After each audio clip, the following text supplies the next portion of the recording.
विजय बाबू बोल रहे हैं।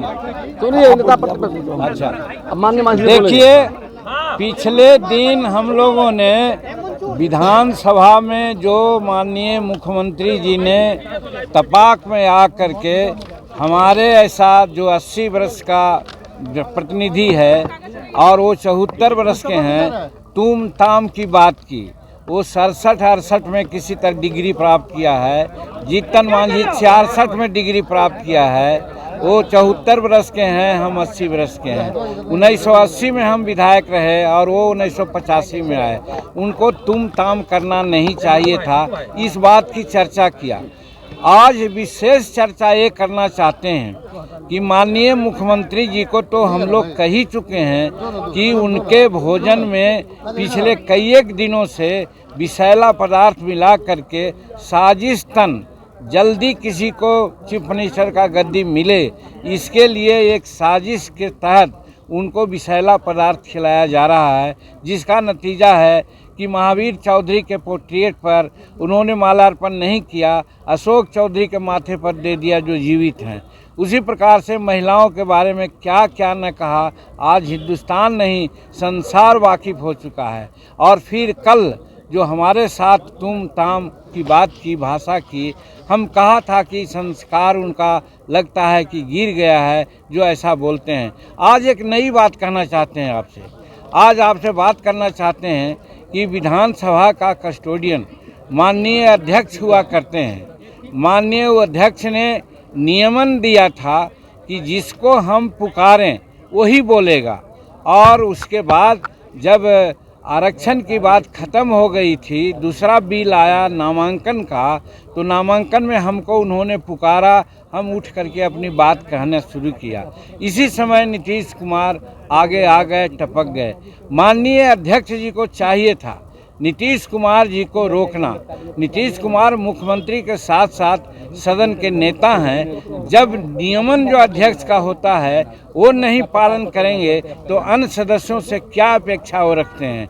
ये बात की दुख है कि माननीय अध्यक्ष महोदय आज लगता है कि सत्ता पक्ष के पक्ष में अपना सारा निर्णय दे रहे हैं और हरकत कर रहे हैं, जो इस जनतंत्र के लिए, संविधान के लिए घातक है।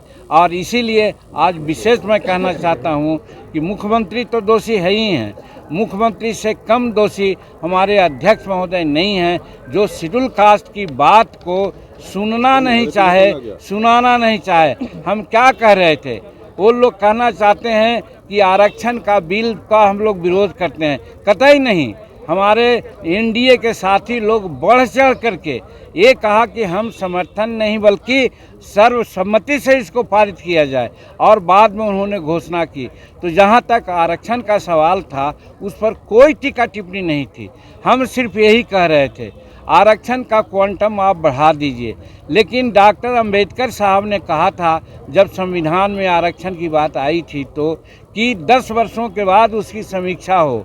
हम नीतीश कुमार से यही जानना चाहा, आप कम से कम 15-18 वर्ष में और 15 वर्ष पहले आपके बड़े भाई ने जो शासन किया, कितने दलितों को उन्होंने आरक्षण दिया है, कितना बैकलॉग है, इसके बारे में कुछ सोचा महोदय? तो उसी प्रकार से ये 20% न कर दें आप 25% कर दें, उससे कोई फ़ायदा नहीं है। हम उदाहरण साइट किया कि 1971 से यहाँ पर रोस्टर नियम लागू है। रोस्टर का मतलब होता है कि 16% तक शेड्यूल कास्ट के नौकरियों में आरक्षण दिया जाएगा। आज जानते हैं दुख कहते हुए हो रहा है। हम तो समझते हैं कि सत्ता पक्ष के लोगों को शर्म आनी चाहिए कि आज 73-74 वर्ष संविधान लागू हुए हो गया और जो रोस्टर लागू की बात आती है तो उधर 71 में हुआ तो कहने का मतलब है कि 29 वर्ष उधर हुआ और 23 वर्ष इधर हुआ, तो कम से कम 40-50 वर्षों का अवधि में कितना प्रतिनिधित्व है? प्रतिनिधित्व है 3.7।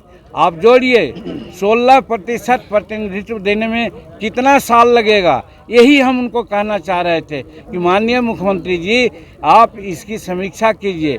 याद है हमको 1955-56 के आसपास में मुंगेरी लाल जी के अध्यक्षता में शेड्यूल कास्ट और शेड्यूल ट्राइब्स के आरक्षण को तजवीज़ करने के लिए आयोग बना था।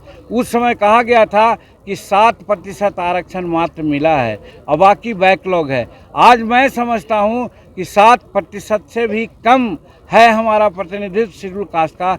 आप समीक्षा कीजिए और समीक्षा करके बैकलॉग पूरा कीजिए, तब बढ़ाने की बात आप करते हैं, स्वागत योग है। इसलिए आप बढ़ाए हैं तो ठीक है, लेकिन आप समीक्षा कीजिए। इसी पर मुख्यमंत्री बहुत अनाप शनाप बोले, जो आपके सामने कल हमने कहा।